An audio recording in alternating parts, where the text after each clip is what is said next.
Hi, everybody. I'm Congressman Tom McClintock of California. America has just celebrated the 245th anniversary of our independence from a tyrannical king who trampled on the fundamental right to life, liberty, and the pursuit of happiness that is the birthright of every human being. We look back upon July 4, 1776 as the day that we took back our freedom, our dignity, and our future. I believe such a day is fast approaching for the people of Iran, and that centuries from now, a free, prosperous, and happy nation will look back to you, to each of you in this convention today, and to so many more fighting for Iran's destiny at home and abroad, with the same gratitude and thanksgiving and reverence that Americans look back upon our founding freedom fighters. We call it the spirit of '76. That compelling desire and will to throw off the bonds of tyranny and secure for our children the blessings of liberty. Nowhere in the world today is that spirit of '76 stronger than it is right here and right now. You can see it, you can feel it in the many rounds of protests in over 100 cities across Iran since 2017. But if we fail to hold the current regime to account, there's no telling what it may decide to do next about those who desire such basic freedoms. Iran is one of the oldest and greatest civilizations in history, but it's been suppressed and plundered by a clique of theocratic thugs that comprise the illegitimate Iranian government. In past eras, the Iranian people have known the happiness and prosperity that freedom makes possible, and now today they're seeking to reclaim it.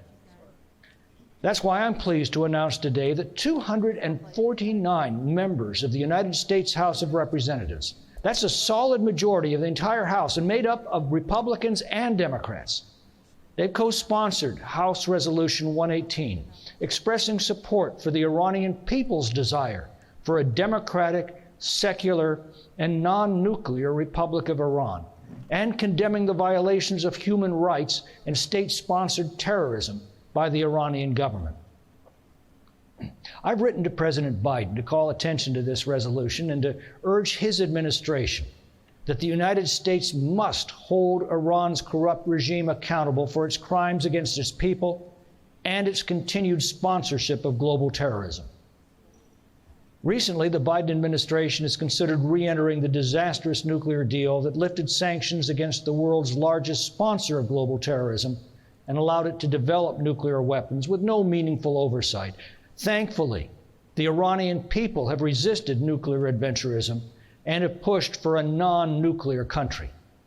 It was the Iranian Resistance that first blew the lid on the regime's illegal nuclear sites and weapons programs. These are realities entrenched in the Iranian people's psyche and stamped with their countless sacrifices in over a century of struggle for a secular, representative democracy. Now, this resolution conveys the sense of an overwhelming majority of Congress that Iranian rulers must be held accountable for their unrelenting, destructive behavior, and that the United States must pursue a clear-eyed and fact-based policy approach to dealing with the Iranian regime. House Resolution 118 emphasizes that the world stands with the freedom fighters of Iran, and it stands against the tyrannical rulers who have devastated that country and the entire Middle East through terrorism and brutality.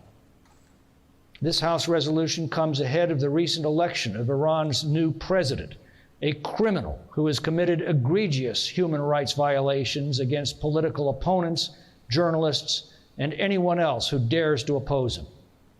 According to Amnesty International and Human Rights Watch, Raisi was part of the 4-member death commission responsible for the 1988 massacre, where as many as 30,000 political prisoners were murdered, most of whom were involved with the Iranian opposition movement. To date, the Iranian government continues to deny this atrocity and still frequently calls upon the Revolutionary Guard to wage violence against peaceful protesters and political dissidents, which is why our resolution acknowledges this massacre and calls for long overdue accountability of the current Iranian officials who sanctioned this death committee. House Resolution 118 details a picture that many in the global community have come to refer to as an ongoing crime against humanity in Iran, where thousands are regularly and arbitrarily detained, tortured, assaulted, and murdered without due process of law or regard for their God-given inalienable rights. Although, as the Iranian regime has become more oppressive and extreme, the international resistance to them has become stronger and more resolute. The more the story of Iran is told, of its proud ancient heritage of freedom and civilization, and of its current curse of despotism and terror, the more the world has rallied to its cause. It's becoming increasingly clear that Iran's rulers are beginning to fear this resistance. During the massive opposition protests in late 2018, authorities shut down the internet for more than a week to suppress information about the protests and related state-sponsored violence. And when silencing protesters wasn't enough for them, they killed them in the streets. Despite domestic and international acknowledgement of Iran's oppression, the regime has remained intent on provocation and destabilization. They attack foreign oil tankers in the Strait of Hormuz and continue using embassies as fronts to plot terrorism. This regime has made it clear that it intends to break any agreement, tell any lie, and commit any atrocity to obtain nuclear weapons, and once they're acquired, to use them against peaceful countries throughout the world.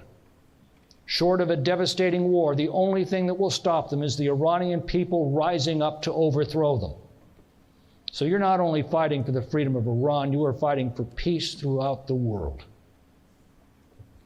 When America won its freedom 245 years ago, one of our founders, John Adams, said, "Whatever may be our fate, be assured that this declaration will stand. It may cost treasure, it may cost blood, but it will stand, and it will richly compensate for both.